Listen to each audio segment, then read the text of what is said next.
બ્રહ્માંડના કણ કણમાં જેનો વાસ છે અને જેના શ્વાસમાં સમયની ગતિ છે, એવા દેવોના દેવ મહાદેવના લગ્નોત્સવની આ એક અનોખી ગાથા છે.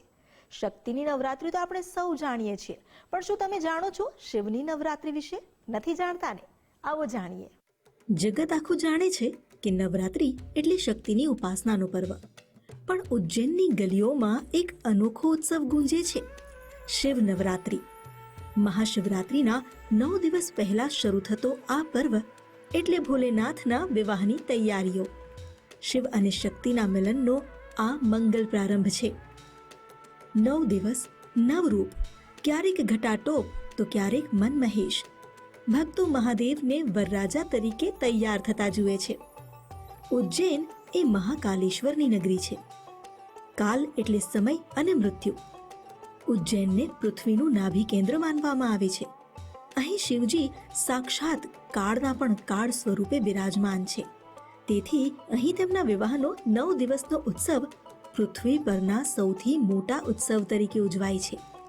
પણ હવે સવાલ એ પણ થાય કે માત્ર મહાકાલમાં જ કેમ શિવ નવરાત્રિની ઉજવણી થાય છે? તેનો જવાબ પણ છે.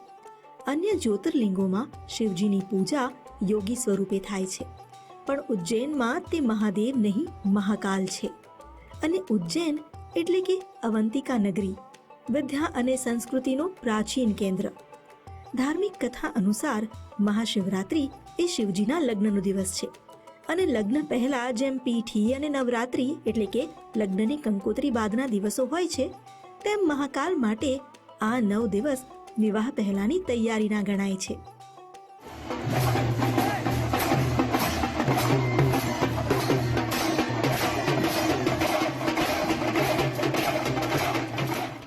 ઉજ્જૈનના મહાકાલેશ્વર ધામમાં આ દિવસોમાં ઉમા મહેશના અલૌકિક દર્શન કરવા ભક્તોનો જમાવડો લાગે છે.